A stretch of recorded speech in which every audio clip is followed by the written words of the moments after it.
नमस्कार मित्रों। खुद पर विश्वास रखिए। आप वो सब कुछ कर सकते हैं जो आप सोचते हैं। आज मैं आपको एक बहुत ही छोटी सी कहानी सुनाता हूँ जो छोटू जी की है, जो एक बर्फ बनाने वाले कारखाने में काम करते थे। और जिस फैक्ट्री में वो काम करते थे वहाँ पर बहुत सारे मजदूर, बहुत सारे अधिकारी, कर्मचारी, सब लोग जाते थे। और छोटू जी का एक रूटीन था। जब ये अपने ऑफिस, उस वर्कशॉप में जाते थे, फैक्ट्री में जाते थे, तो अंदर जाते हुए जो गार्ड साहब थे उनको राम राम कहते हुए जाते थे, और बाहर निकलते हुए राम राम काका कहते हुए निकलते थे। हमेशा यही उनका रूटीन था। बड़े खुश हो करके, मुस्कुरा करके उनसे बात करते थे। एक दिन छोटू जी फैक्ट्री में जब शाम को निकलने का समय था तो इनको लगा कि एक बार फ्रीज़र रूम में जा करके देख आता हूँ क्या हालत है। तो ये फ्रीज़र रूम में चले गए। वहाँ पर इनको थोड़ा समय लग गया, और क्योंकि छुट्टियों का समय था, लोग जल्दी में थे, अपने घर जाने की बहुत जल्दी थी सबको। तो छुट्टियों का सीज़न शुरू होने वाला था। फटाफट लोग निकल रहे थे। किसी को लगा कि अंदर कोई बचा नहीं है, तो बाहर से दरवाज़ा बंद करके गार्ड चला गया फ्रीज़र रूम का।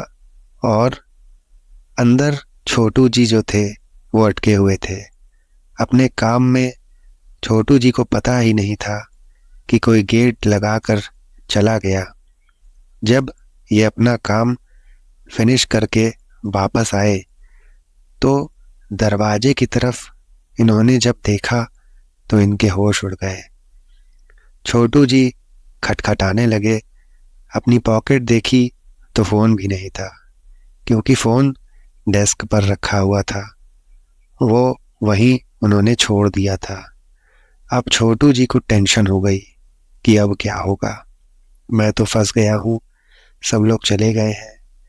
वो दरवाजे में छोटा सा ग्लास बना हुआ था।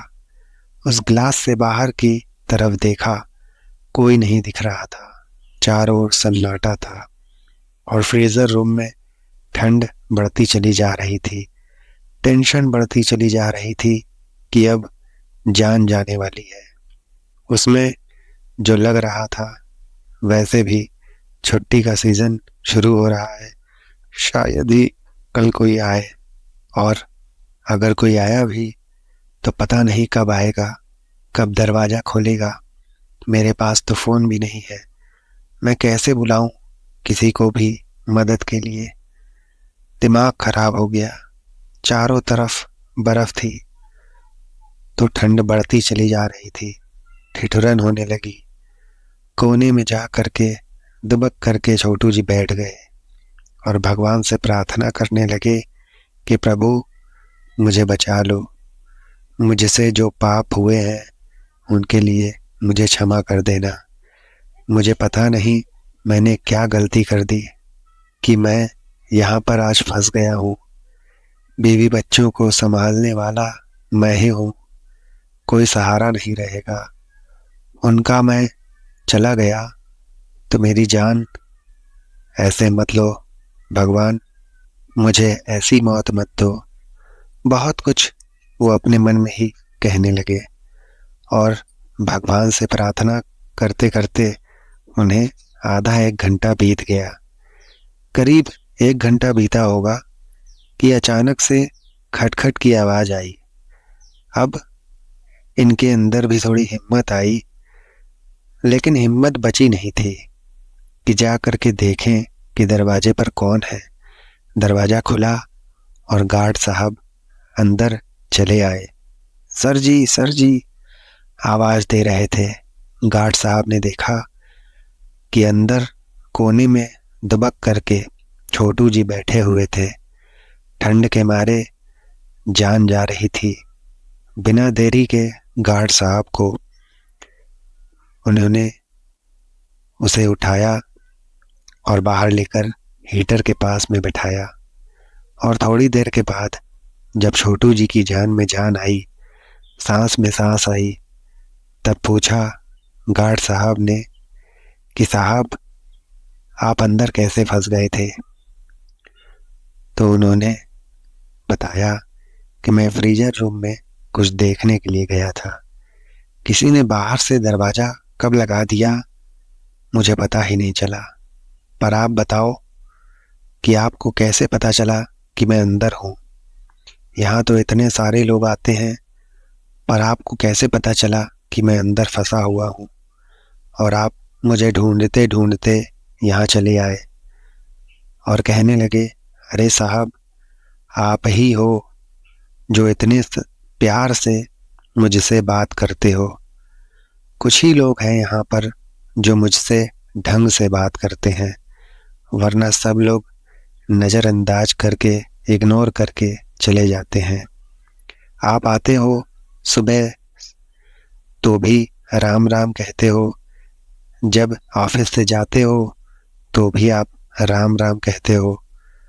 मैंने सुन लिया था, जाते हुए का राम राम काका सुना नहीं था, उसी का इंतज़ार कर रहा था। मुझे लगा शायद आप किसी काम में अटके अंदर हो सकते हो, बहुत देर हो गई, मुझे लगा कोई अनहोनी ना हो, तो मैं अंदर कारखाने में देखने चला आया। कहीं आप दिखाई नहीं दिए, आपका फ़ोन डेस्क पर रखा हुआ था, इसका मतलब आप अंदर ही कहीं मौजूद हो। मैं आपको ढूंढता रहा, फिर मुझे लगा कोई बड़ी बात ना हो, फिर मैं इस फ्रीजर रूम की तरफ चला आया। वैसे तो दरवाज़ा बाहर से लगा हुआ था, लेकिन फिर भी कोई अनहोनी का अंदेशा मुझे हो रहा था, इसीलिए मैंने दरवाज़ा खोल करके अंदर देखा। भगवान की कृपा थी कि आप सुरक्षित मिल गए। छोटू जी कहने लगे, गार्ड साहब आपका बहुत बहुत धन्यवाद, आपने मेरी जान बचा ली, वरना आज तो मेरी मौत हो जाती। गार्ड साहब हंसने लगे और कहने लगे, अरे नहीं नहीं, मैंने कहाँ आपकी जान बचाई, वो तो राम राम आप मुझसे कहते हो, राम जी ने ही आपकी जान बचाई है। तो मित्रों, ये बहुत ही छोटी सी कहानी है जिसका सार हमें ये सिखाता है, नमस्कार करना, राम राम कहना, अभिवादन करना, इन सब का बहुत ही ज़्यादा महत्व है। कहते हैं कि कौन आदमी कब आपके काम आ जाए, कौन कब इम्पोर्टेंट बन जाए, ये कोई नहीं जानता। इसलिए अभिवादन करना एक महत्वपूर्ण काम है। राम राम कहना बहुत ही आवश्यक है, खासकर उन लोगों से जो हमसे तबके में नीचे होते हैं। हम लोग सोचते हैं कि उन लोगों से अभिवादन या राम राम कहने से क्या होगा, हम उन्हें इग्नोर करते हैं और अपने आप को सुपीरियर समझते हैं। हम भूल जाते हैं कि सब लोग एक जैसे ही हैं, हम सब प्रभु की संतान हैं। इसलिए आपस में प्रेम रखिए, अपनों से नीचे वालों का ख्याल रखिए, क्योंकि जब आप सबका ख्याल रखते हैं तो ऊपर वाला भी हम सबका ख्याल रखता है, प्रभु हम सबको संभाल लेता है।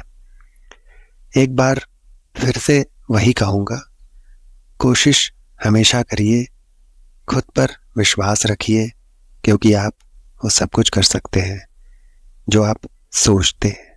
धन्यवाद मित्रों।